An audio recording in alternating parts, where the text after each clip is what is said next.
the U.S. diplomacy needs to know that the minute they turn their back to South America, that is going to be the new Africa, and Russia and China will take over, period. Brazil is like visiting an alternative universe. This is The Rip Current. I'm Jake Ward. We look at the big invisible forces moving on us every day. And I recently took a trip to Brazil, my first, and I can't claim to have been anything more than a tourist. But I happened to be there at the time that the former President Jair Bolsonaro was going to trial for a thing that here in the United States will sound familiar, inciting an insurrection to overthrow the government. And I didn't know it at the time, but not only was he going to trial for it, he would go on to be convicted. The guy has been found guilty. And between that and all of the incredible geopolitical machinations I saw at work in Brazil at that time, the fact that China was clearly preparing to be Brazil's big customer when it came to the soybeans that suddenly the United States was not going to be providing because of the tariffs we were imposing, and the world of surveillance technology that China has installed across Rio, the sort of cultural capital of the country. Man, I mean, just that place was absolutely fascinating. So ever since I've been looking for someone to help me decode what it was. And one of the things I was trying to do while I was there was speak to a fact-checking organization that I'd held in very high regard for a long time called Lupa. And I tried to get in touch with them. I just couldn't get through. And I discovered only later that its founder, Cristina Tardaguila, actually lives here in the United States. She had to escape Brazil because of the danger of the work she had been doing trying to expose misinformation around COVID and around Jair Bolsonaro's presidency. I finally did get through to her, and she agreed to this hour-long conversation, and it was, I would say, one of the most rewarding that I have had. I found this an absolutely fascinating discussion, and I hope you enjoy this tour of Brazil thanks to Cristina Tardaguila. Tell us a little bit about Lupa. What is it? Why did you create it? What do you seek to accomplish with it? Hey, Jacob, first of all, thank you so much for your interest in Brazil. I mean, the fact that somebody really has been there, has seen what's being done there, it's just very, very, it feels very warm and it relates to my life. I'm based in DC, as I told you. And I do feel that we're in different planets, but there are some similarities we might address today. Well, Lupa is a fact-checking organization. It was born in 2015 out of the feeling that disinformation would be something important. We're talking about 1 year before Trump's first government was first elected, and about a time that nobody actually knew what quote fake news were. So we are kind of like a vanguard of that kind of battle. At that time in Brazil, we did not have the far right and the far left. We had just the right and the left. And we felt at that time that polarization was already taking place and that fact-checking was needed. In the last 10 years... Can I just ask? Sure. Do you remember at that time, was there a particular story, a particular piece of misinformation? I mean, this is pre-COVID, this is pre-so many things. Like, what was the misinformation that you were seeing in 2015 that had you worried enough to start an organization? Well, that we're talking especially about the 2014 presidential election between Dilma Rousseff and Aécio Neves. She being the person from the Workers' Party, which is Lula's party, the left, and Aécio Neves being from the right party, the PSDB party. And at that time, we were more worried about regular life discussions, education, security. Security was always a big topic in Brazil. We are also worried about energy, and a little bit about climate change and the Amazon and all that. And yeah, it was. I kind of missed that time when we were actually discussing things that were very important. Now Right. we don't do that anymore. What an innocent time, only talking about climate change. That's right. Right. I mean, the main concerns for fact checkers at that time was actually to spot if Dilma or Aécio were misusing numbers or misusing things out of context. I mean, that was the main goal. So we wanted to make sure people would vote knowing that they were trying to manipulate that topic here and there. So yeah, that was a different time, a different universe. Mm, yeah, a very different universe. And so then Trump comes along with this new strategy, and so it's interesting. I was in a fellowship uh, at Stanford University in 2018, and one of my other fellows was a guy named Bart Bonikowski, who I've had on the podcast as a guest, and he at one point he was talking about the rise of populism is what he studies, and he showed a slide of all of these different populist presidential candidates. It was like, here's Trump, here's Le Pen, here's Boris Johnson. And at the end of the presentation, I said to him, wow, man, what a cool slide. That hair slide is crazy. And he was like, what do you mean hair slide? And I was like, the slide where they all have the same haircut. And it was true. They all have the same like blonde flip or blonde thing for Boris or whatever.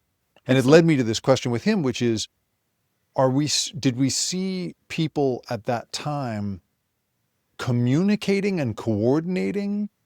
Because that's what it looked like, because they all suddenly adopted the same messages and the same strategies of being just openly dishonest, that it didn't, you're talking about an era where you're just like, Right. where they're like misusing numbers, right? Or Yeah. misquoting stats.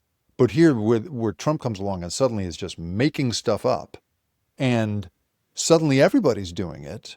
Yeah. And at the time, it felt like they were coordinated. But his theory, and I wonder if you agree with this, was just that they saw that it was working. Exactly. I agree. Right. And they began to mimic each other because of that. Not there wasn't some grand, table No. they all sat around, but just a mimicry was happening. And is that what happened in Brazil?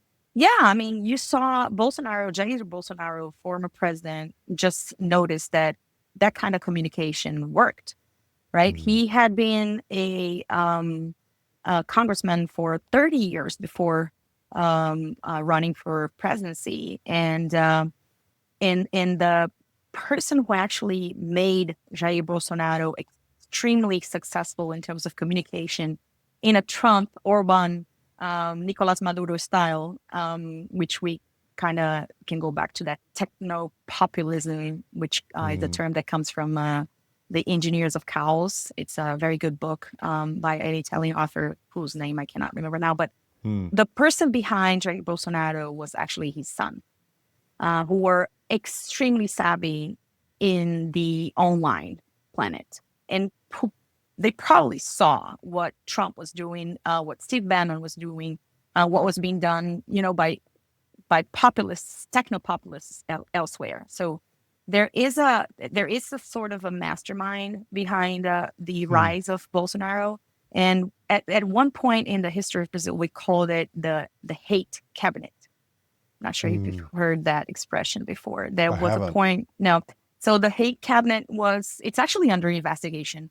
It's a group of people who were very close to Jair Bolsonaro who managed to very fastly understand what algorithms do and how you Mm, can use them in your favor, and the more emotional reactions you get, the more people engage.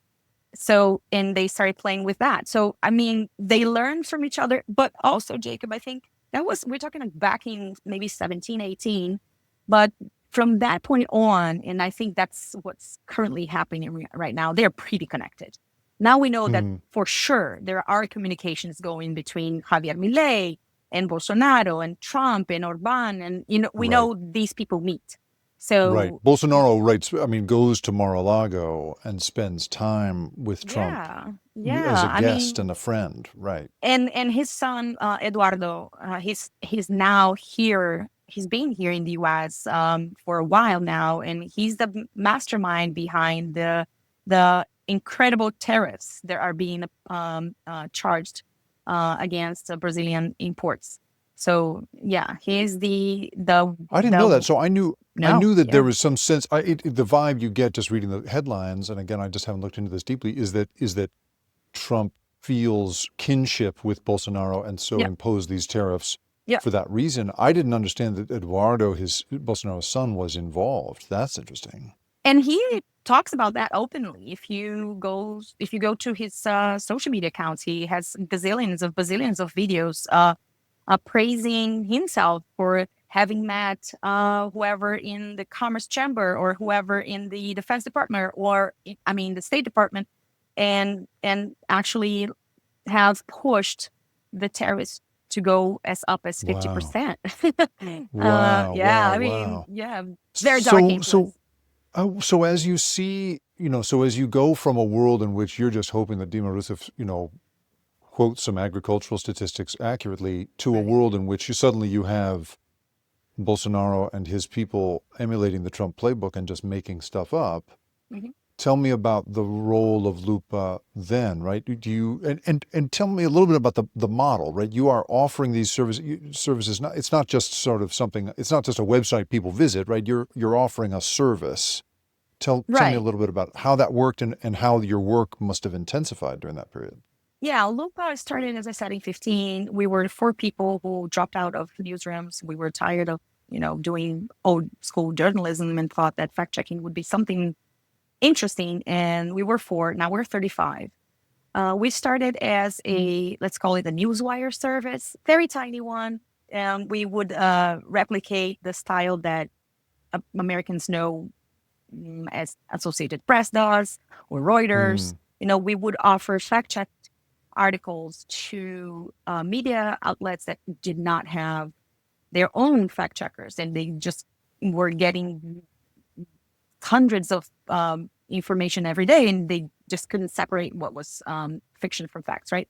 So that was our first business model. We did that for a while, and then we suddenly moved. We opened a new branch, which was education. Then we noticed that, well, whatever we were doing was getting a lot of attention, and that we needed more people, and we just couldn't find journalists that were ready to do what we did. So we opened a entire branch for educating people in media mm, literacy and OSINT investigations and all that's needed to do fact checking. So that is our second, let's say, pillar in business model. And then the third one, which is brand new, we started now with an intelligence branch. We're actually like moving away from journalism and moving further into investigating and researching to find like deeper understanding, how this information spreads and who are the voices behind it. So we have at least like three big products that are on the market. But yeah, that's the story of Lupa in a very brief description. and were you so as Bolsonaro he comes to power in 2019, gets elected in 2019, then In the 18, in pan 18, Jacob. in 18. Thank you. In Sorry, in 18, yeah. 18, He takes and office in 19. takes office in 18, and then of course he's in office when COVID hits, which Yeah, was disastrous for yeah. Brazil. And as I understand it, you helped to then organize a multi-country effort Mhm. to fight disinformation at that time.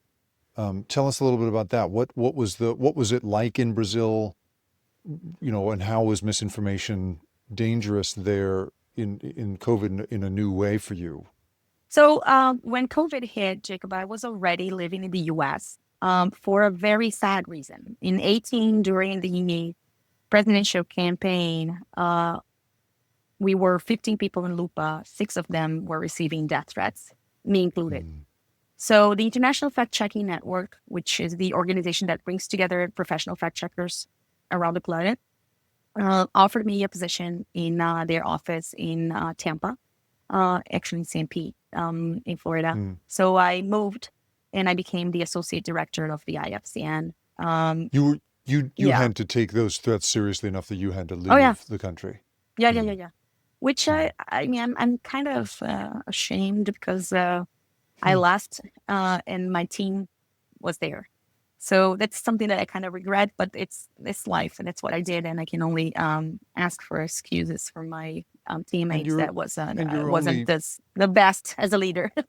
but you also can't do the job if you are Yeah, injured right, or being terrorized. That's not a plausible way of right. functioning. And then at the So, IFCN, well, as a associate director there, COVID hit, and then it was early January 2020, and the Asian friends started messaging us saying, "We're seeing this weird information. is anyone else in the planet getting that? I mean, people are getting sick. So, that movement. And suddenly we realized that we needed a spreadsheet, a very basic spreadsheet where all fact checkers could add the fact checks they had done about that virus that we did not know what it was, so we could be faster. We could know, well, this has been done in Taiwan. Well, this has been done in Japan. This has been done in India. So we can be faster, right? We wouldn't. So by starting pretty small in a simple spreadsheet in less than, well, in 2 years, we started calling it the Coronavirus Facts Alliance.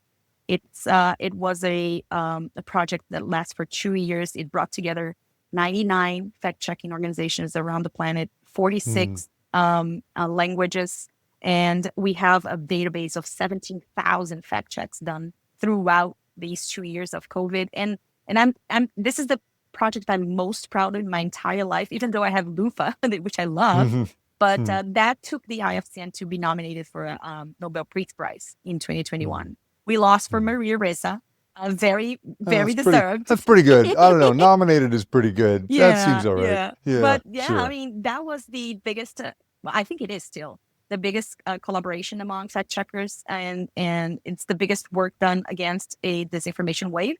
And Mm. it's available for anyone to reach. The database is open to anyone. When we come back, we're going to talk with Cristina about the why of disinformation, why all of these lies began to spread. We'll talk about that when we come back. Stay with us.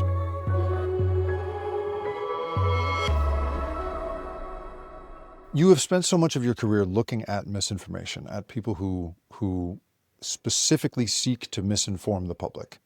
And I wonder if you want to just talk a little bit about the why of it, right? So it was, for me, very strange to watch our president, President Trump at the time of COVID, pushing bad and, conspiratorial thinking, bad medical advice. And I was trying to explain to my daughter the other day, and the best I could come up with was just this idea that it just was a way for him to solidify loyalty from a certain part of his, political supporters. That it didn't really have to do with what he believed as much as it had to do with just what was politically helpful. And I wonder, just for you, you've written, you wrote a whole book, Tempestade Perfetta, on this subject. Like, why is there all of this misinformation? Is it truly, especially in the context of COVID, was it because somebody like Bolsonaro truly believed you couldn't catch it and you could just exercise your way out of it the way he said? Or was it for some other reason? Why do people misinform us in that way? I think that there are several answers to that, and I'm going to try to be try to be truthful to the data that we've collected, right? So there are reasons. There are very basic reasons for disinforming. First of all, this is a job. This is a job for bazillions of people, Jacob. Like, Mm. think about the Macedonian guys back in 16, pushing disinformation against Hillary Clinton. That was a job. We're talking about unemployment. So that plays a very big role in countries like mine.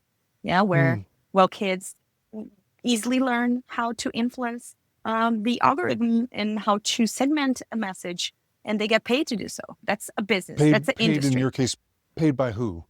By well, there are very good, amazing journalists who work in America, in Latin America, about communication agencies, like Mm. marketing for politicians. Those marketeers, they know that this isn't this isn't beautiful, but they do it. Like, Mm. there is a very good series that's called Los Desinformantes, which tracks how communication agencies in Latin America are hiring in another country, also in Latin America, to influence an election in a third or fourth country. So Mm. the language isn't a problem. They all speak Spanish. So I mean, it is a job. First of all, Jacob, we honestly have to drop the.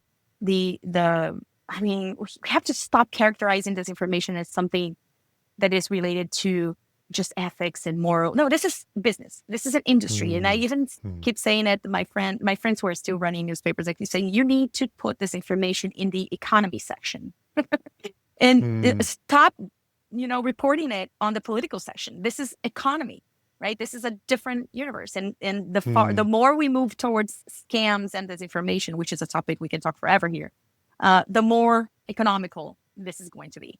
Um, Mm. so, so first why is it is a way of living. People make money out of it, right? The second is because we have done a few researches that lately here in the U.S., even with Latinos in the U.S., that we detected that people know something is wrong, but they actually spread that because they want to belong. So we're talking about a psychology side of it, right?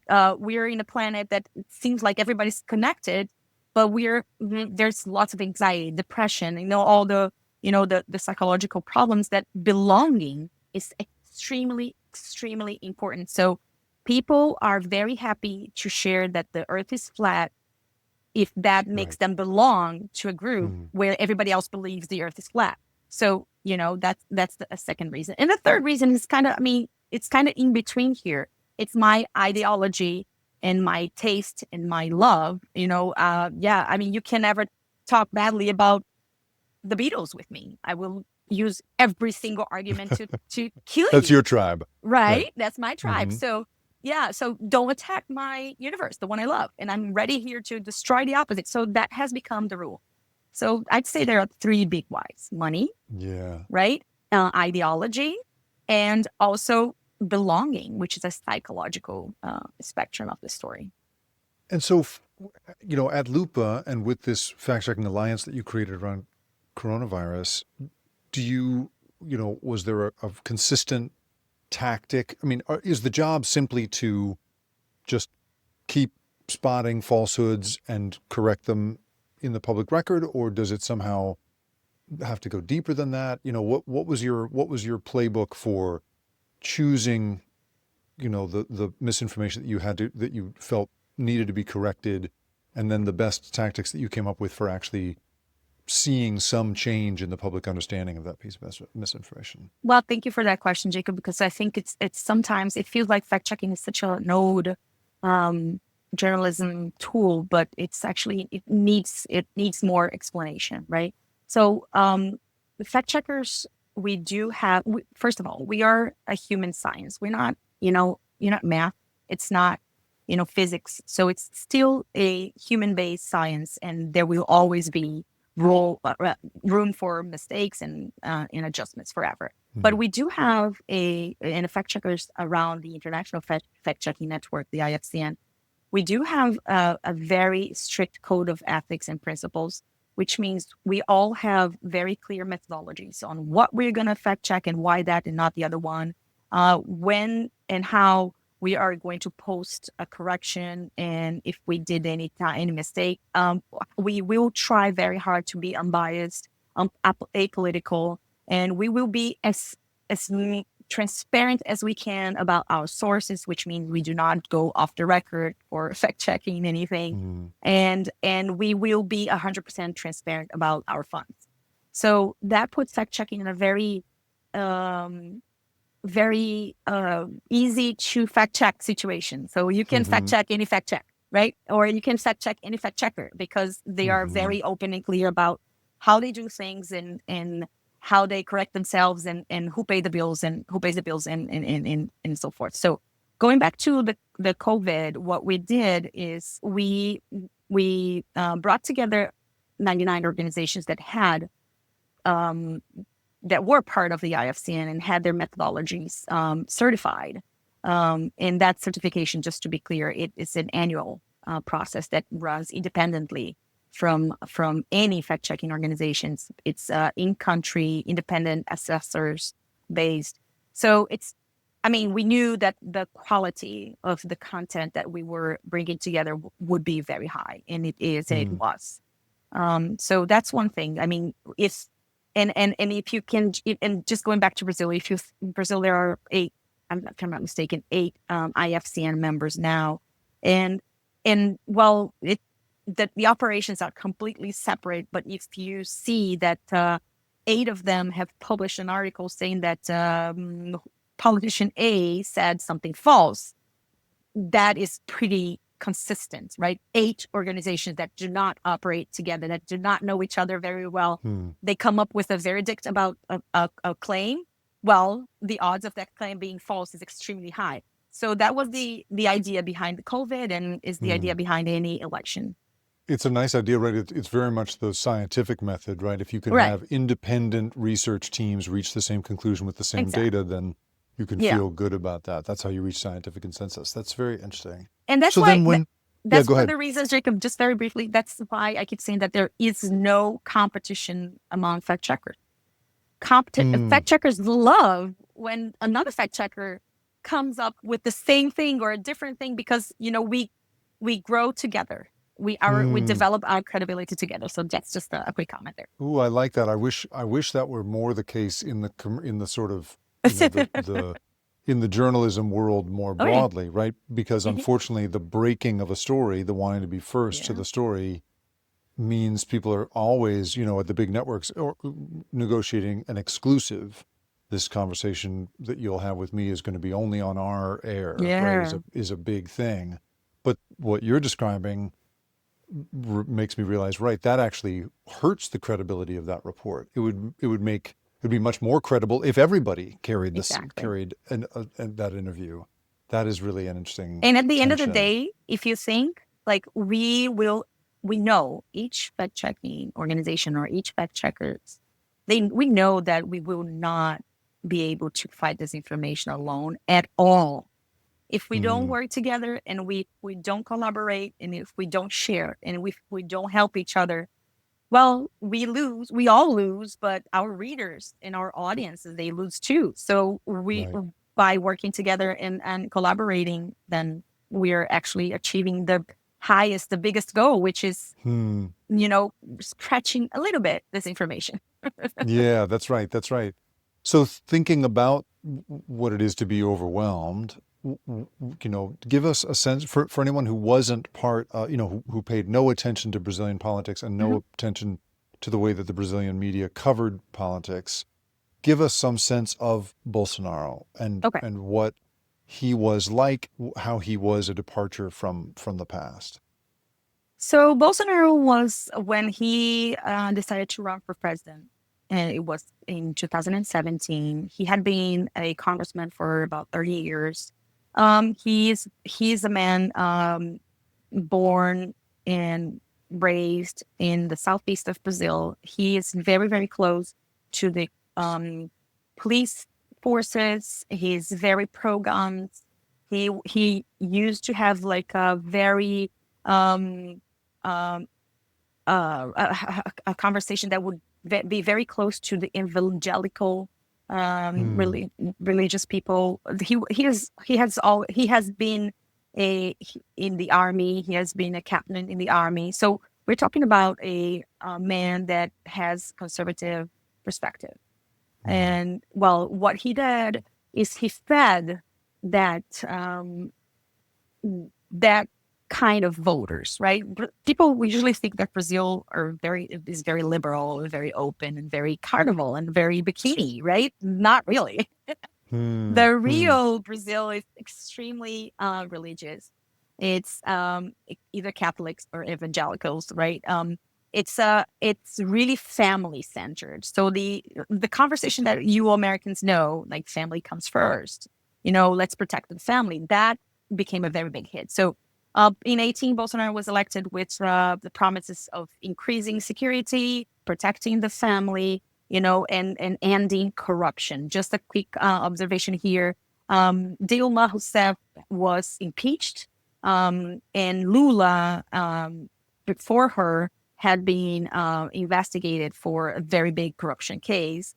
And well, there were some corruption situations and in the past of the Workers' Party in Brazil. So when Bolsonaro came up with that, I'm anti-corrupt and in favor of guns, and I'm gonna do increase your security.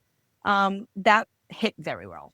right? And it's Mm. quite interesting, Jacob, because I'm gonna jump a lot in time here. And while I'm just speaking, I'm talking loud here. I'm thinking like, oh my God, that's exactly what Bukele is doing right now in El Salvador.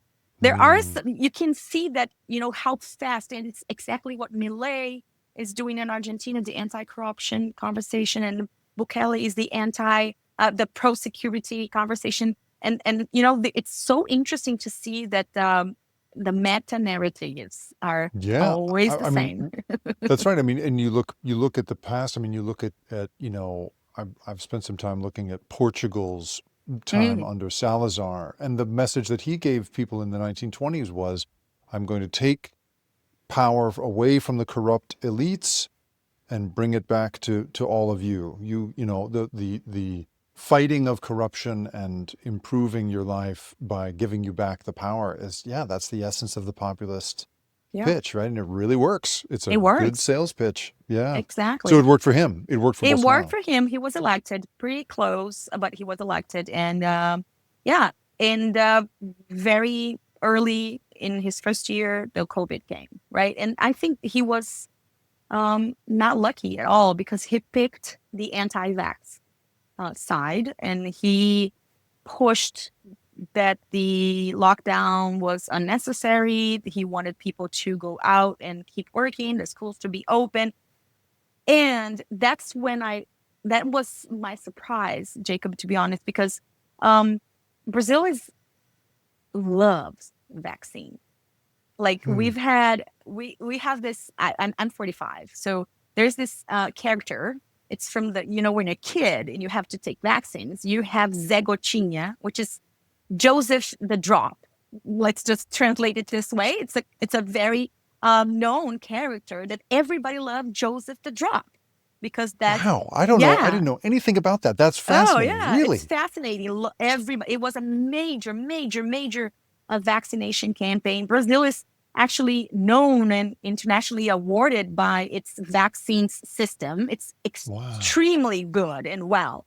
And then, well, when Bolsonaro took the anti-vax side, wow, that wasn't great because people just love Joseph the Drop, right? So we will be taking COVID shots, and of course, the anti-vax community went up, yes, but we had 700,000 deaths, and that's a lot. We're talking a lot about, right?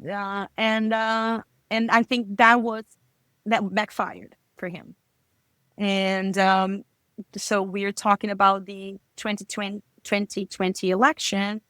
And then Lula was already in place because that's something I didn't mention before. So Lula was trialed and was considered guilty and was arrested. Uh, and that's the reason why he could not run in 18. And some people believe that if he had done so, Bolsonaro would had never won. Hmm. But since Lula wasn't a candidate in 18, then the left lost and Bolsonaro won. But for a million reasons, there is super complicated to explain here, even in English, Jacob, is Lula is no longer, Lula was freed and is no longer considered guilty. They kind of annihilated the entire process around what's going on with Lula. And Lula is back in the game in 2022. And then Hmm. the Bolsonaro runs for re-election, but Lula is huge. I mean, he has a bunch of problems. Also, he already also knows how to play the media and how to play the information. He's not naive at all, but he's a big name, right? So he Hmm. won, and then we had our um, Capitol storm on January 8th, 2023. So yeah, but much bigger, and I think yeah, I'd probably say better planned, much bigger than the storm in the Capitol in the United States. When we come back, we're going to talk about January 8th, 2023 and the fallout from that insurrection. Stay with us.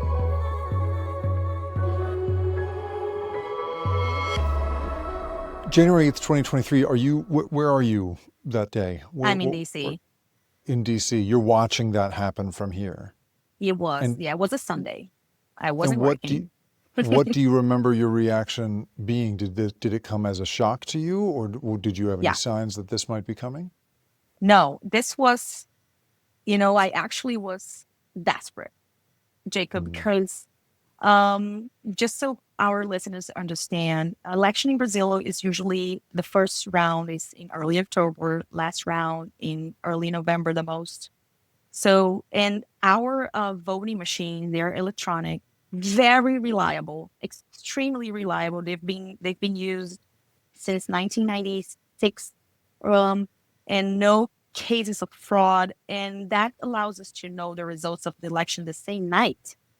So it's Mm. extremely fast. So we're talking about early November. We knew Lula had won, and as fact checkers, we kind of like turn off our tools. Like, okay, Yeah, we can election. relax. Yeah, We can relax. Right. That yeah. story is Let's wait. over. Exactly.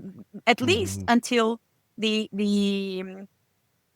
day that you have to take the you take the what's that name? What the Right. what The how swearing in. the swearing in? The Yeah, right. yeah. Which is usually January 1st. Mm. And journalists hate that because you have to work anyway. But yeah. So Right. I know. so Journalists, we're always saying, "Sorry, kids. I'll see you yeah. next year." Yeah. Yeah. Right. So we kind of took a break, like November, December, right? And we were getting ready for January 1st for the swearing in. And fine. There were some people camping out in Brasilia. There was some people camping in Sao Paulo. There were some conversations about, what is the military going to do, and because the camps were in front of the HQs of the some military forces, and we're like, okay, let's just track this, but it doesn't seem like that very consistent. And well, Lula crawled the ramp of Palácio do Planalto. Everything was fine. No major problems. Nothing like fine. And then that's January 2nd, 3rd, 4th. Well, everything is fine, right? And then that Sunday, you wake up, you're like, what? Where Mm. did it Right. come from? Thousands of people storm the presidential palace, the Congress, the Yeah. Supreme Court, vandalize it. A Yeah. huge attack Huge. on the Capitol.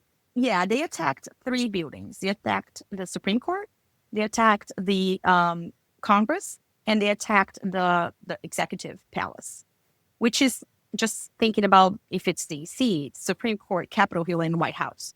Just imagine that. That's Right. gigantic, right? Not just Congress the way they did, Not exactly but all three of those. Right. at the same time. Right. So clearly a coordinated, planned effort, Hmm. not just a riot, a protest that got out of control, but an actual Yeah. coordinated event. And the first thought I had is like how we did not see this coming. That's Mm. when you feel horrible. Uh, and then we realized very soon that we had missed a coordinating effort, but they were using different terms. Very briefly in Portuguese, selva, Selva, means forest. Yeah. And it's also a name that military power uses. So they define themselves as forest. And Mm. if we were tracking selva in our tools, our fact checking tools, our monitoring tools, that word was there, but we did not see it because they were using Selma, Mm. Selma, which is the name of a woman. And they were saying, let's go to Selma's party. Mm. And that was the code the organizers used to actually rent buses from all over the country, get food paid to drive and to be delivered by in Brasilia, and to pay for everything they needed. So we were like, oh my God, this is another level of coordination, right? And yeah, they stormed the place, and you see that the TV is live. And they were very smart, Jacob, because if I'm not mistaken, January 6th was a Thursday, right, in the US, if I'm not Right. mistaken. But Okay. January 8th was a Sunday. So Sundays, I mean, you have less police officers in the building, you have less businessmen, you have the congressmen are not there. Right. So it's easier to take Mm. the building, right? And that's my second thought. I'm like, they are going to be successful because Mm. we know January 6th wasn't successful because the senators and, well, the Right. congressmen Everything's fully were. staffed. Yeah, they were Yeah, fully that's interesting. staffed. And yeah, we knew Wow. that, right? And Mm-hmm. then my third thought So, was, so, a, yeah, so a real, a very clear sense on your part that not only was this coordinated, but some lessons had been learned from watching January exactly, 6th in the United States. Huh. exactly, Jacob. There is no doubt, and there's no doubt they learned when and the how, right? Mm. And that, just a very brief comparison that can be a metaphor. Like, we did not see Bolsonaro saying go there as we saw Trump kind of saying, let's walk down there, right? Let's walk to the Capitol. Like, Right. It's going there's to a be quote. wild. Yeah, it's Right. yeah, there's a quote from Trump. I can't say it precisely right now, Right. but But he suggested, let's he go. That's suggested right. let's go. We Mm-hmm. Bolsonaro was in the US. He was Mm. away. He cannot be blamed, right? But and the smart coordination was being done through WhatsApp channels mainly, which is the biggest communication app in Brazil, right? It's owned by Meta and it's encrypted. So it's pretty difficult to track. Yeah, I mean, they learned a lot. They knew that the Mm. Sunday was a better day. They knew that the head of whatever the power, in this case Bolsonaro, could not appear, right? They knew that they needed more people. They knew that they need to attack more than one building. They knew exactly that there wasn't what was the best time to start things. Yeah, clearly, or Yeah. very organized. A truly upgraded January Yeah, 6th. Wow. yeah. So then now, fast forwarding, we're in a position where suddenly now Bolsonaro has been Hmm. convicted Hmm. of insurrection, which, as an American, is such a, as someone who observed the events of January 6th, the clear culpability of President Trump in being on site and saying, let's go do this thing. And yet, of course, he's now president again and Hmm. seems that he will never be punished for Hmm. that. It is amazing to watch the Supreme Court of Brazil convict this guy, right? The first president, I believe, in Hmm. Brazil's history ever convicted of this, right? And I guess I Yeah. wonder how do you account for that? And is it yeah, how do you account for that being possible in a country where at the same time you had seen so much misinformation, so many conspiracy theories, so much far Hmm. right activism happening, and yet here we are where he actually stood trial and was convicted. How do you account for that?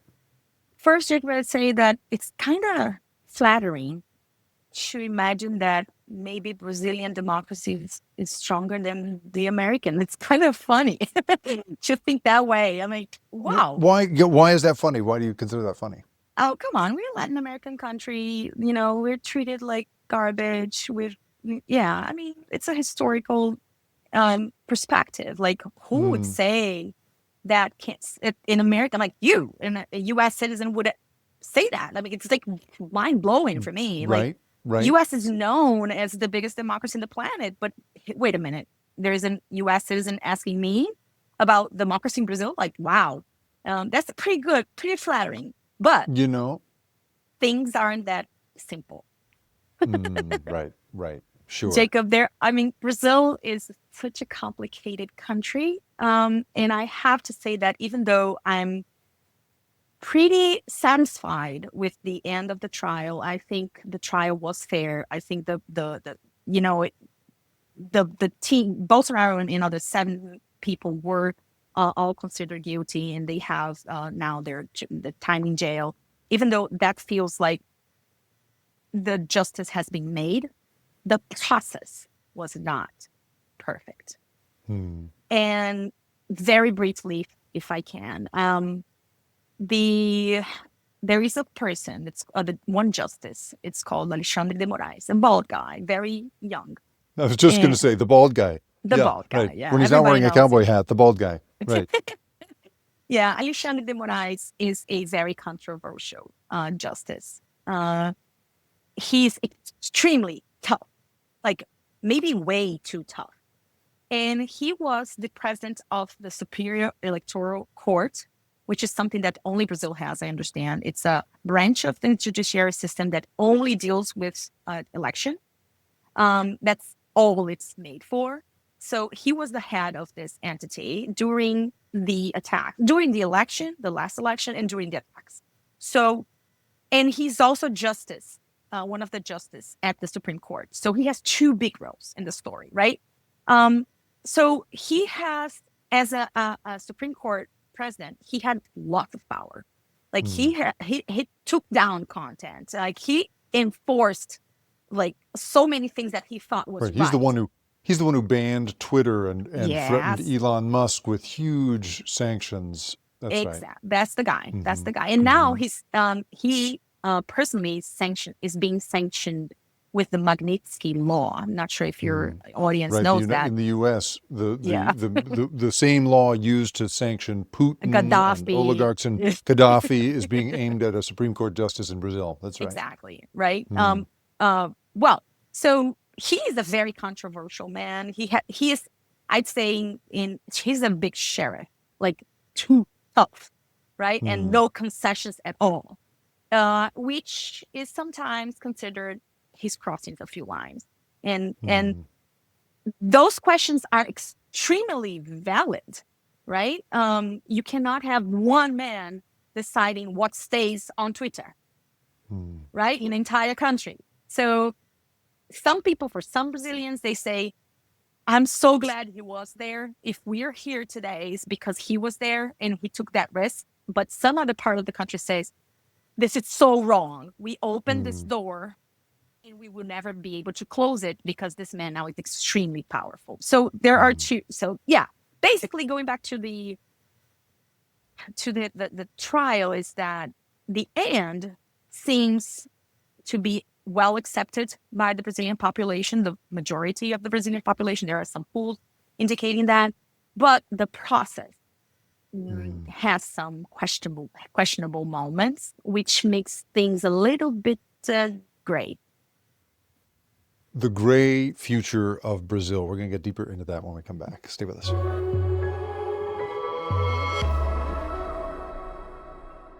I was talking to somebody the other day, a Brazilian, about my feelings about how extraordinary it is that Bolsonaro stood trial and was convicted, and that person said, yeah, but it's Brazil. Things can change real quick, anytime. And the point that this person was making to me was that that congressional elections, Bolsonaro's son may be running, all sorts of things could undo this moment, and that it may not be as sort of as permanent a shining victory as for democracy as one might think.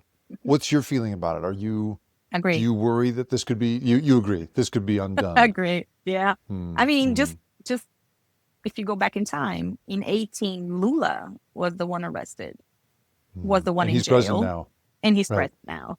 So poof. Yeah, story can repeat itself. But basically, for our audience, just so they understand, so next year is 2026.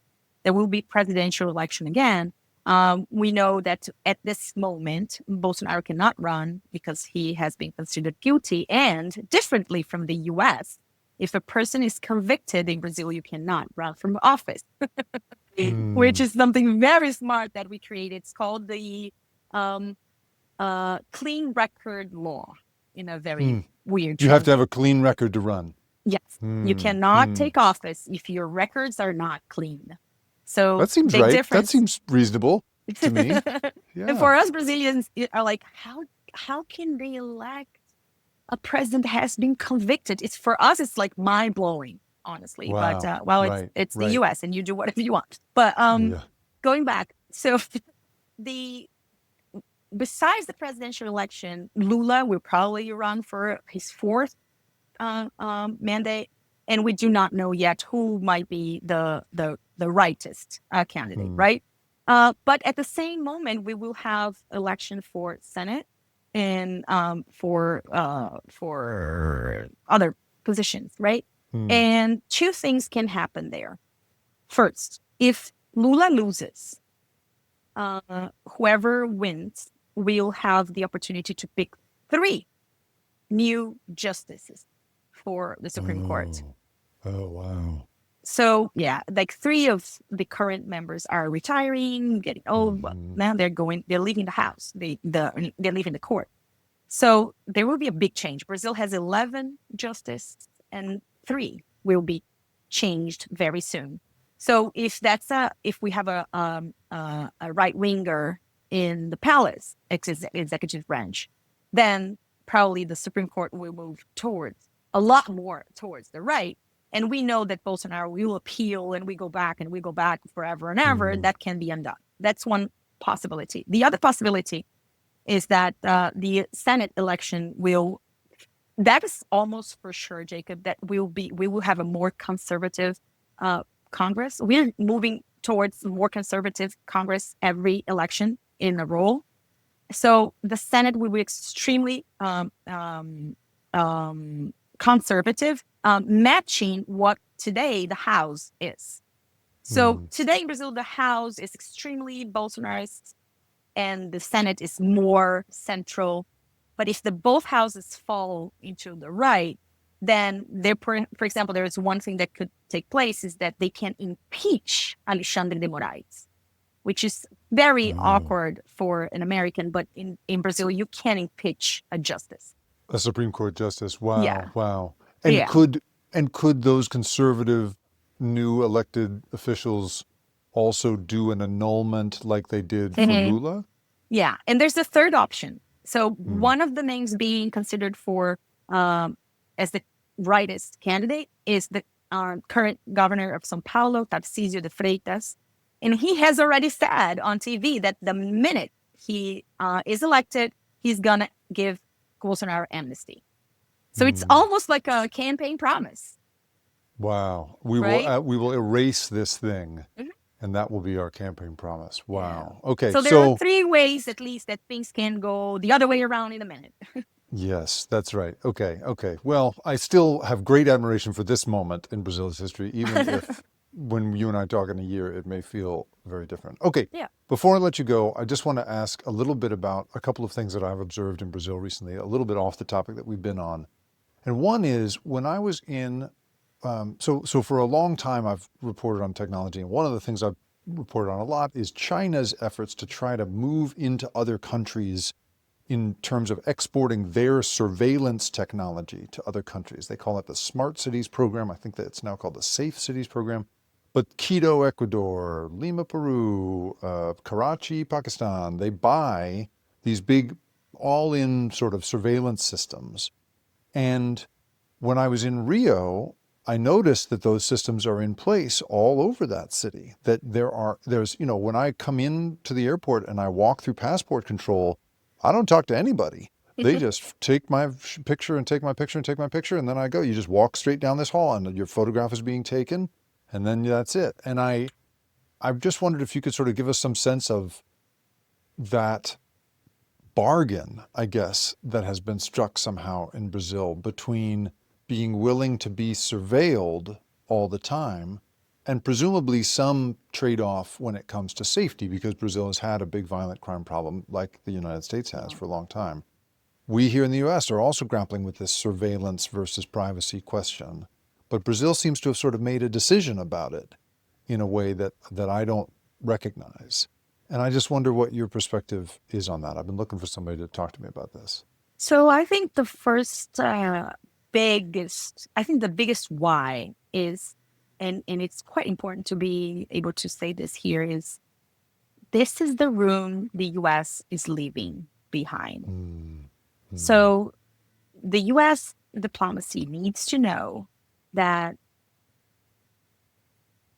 the minute they turn their back to South America, that is going to be the new Africa, and Russia and China will take over, period.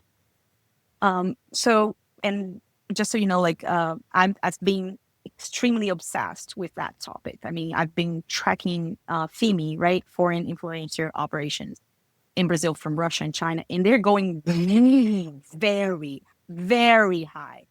So that's one thing that U.S. audience needs to know. If your executive decides to, not be there, Chinese and Russians will be there. We'll take your spot. That's even as a tourist, right, who was in Rio for just a week, I see I see these Chinese surveillance systems everywhere. Yep. I see, as you're standing on Copacabana Beach, you see the ships going by full of grain and fuel and all sorts of things, clearly going to these new deep water ports that China Yep. has helped to build. And I just thought, there's some American stuff. People are wearing Nikes and some American music is on the radio, but I didn't see, nobody's speaking English. Like nobody seems to care about that. And I just thought to myself, this is a country that doesn't need us at all. I just remember looking around, just thinking that we are not involved in this country, as far as I can tell. If you think, I mean, what was Lula's for current president reaction the minute Trump increased the tariffs? It's okay. We will talk to China. That's his first move. And that's it. Like China positions itself in Brazil as the economic relief that Brazilians need. We're talking about Chinese entering big time, Jacob, big time in media. China is, the other day, just so you know, there was one of the major newspapers in Brazil. They had one big full page article on Xi Jinping, the man of culture. That was the headline. A puff piece about Xi Jinping. Wow. Amazing big picture, no? Like we love Xi Jinping, the man of Mm. culture, and not a single line about Ai Weiwei and all the things that he has suffered as an artist in China, and nothing like that. So it's very China brings so much money to a country that's still extremely poor, and is so eager to deploy, in that amount of money in Brazil. It's so difficult to say no if you do not have a American solution, right? I mean, it's either pay the bills or pay the bills. You don't have a choice. So to the surveillance topic, I agree with you. I think if there, I mean, you have to see like BYD, the cars in Brazil, like BYD is a Chinese Yes, brand. I saw those Quite everywhere. That was an amazing thing. Every Uber we took was yep, someone rolling up in a Chinese-made electric luxury car made by typically yeah. BYD or another. That's right. BYD cars are extremely affordable right now. I mean, it used to be Volkswagen, it used to be a Fiat, but no longer, right? So it's Mm. not the West brands anymore. If you go to a phone shop, they're gonna offer you Huawei. I don't even know how to say that. Yeah, Huawei, Huawei and these other Huawei, makers. Yeah, and Huawei, right. a, a third of the price of a Samsung or an Apple. The iPhones, they're unimaginable. You cannot afford. So Mm. the Chinese solution is the economic relief. If you take a look at the connections between China and the rural part of Brazil, which we're talking about the in country part, we're talking about the agriculture, massive.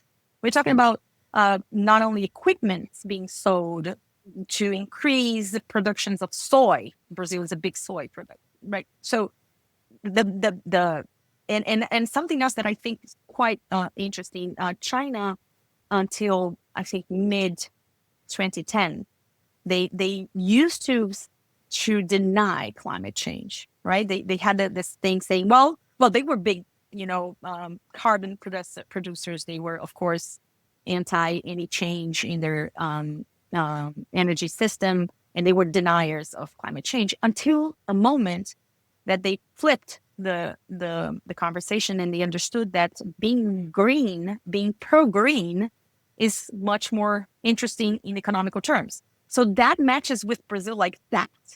We have to Mm. protect the Amazon, right? So, and Chinese are now building air conditioners that are greener than those from American companies. So we will buy Chinese. It's cheaper and they're greener, right? So the China has it's like we say in Portuguese, it's the hunger and the need to eat. They just a Mm. perfect match. How do you say that? So will you say that in Portuguese for us? É a fome e a vontade de comer. Is the hunger and the will to eat. I mean, perfect match, right? Mm. Mm. So yeah, I mean, they are there and they're going to expand brutally. Right. This relationship is going to get deeper and deeper and deeper over time. And as we watch It's amazing to me that we are going to watch that country go through so much more complicated political times, and we will have so much less influence in Uh-huh. that nation Agree. while that happens. One funny thing, Jacob, maybe that's a good way to end. Um, the NFL is in Brazil right now. So man, that's some That's it. You soft get our power. football. Yeah, we can't do anything else for you. No air conditioners, no military support, big tariffs, but you can have some football. Enjoy.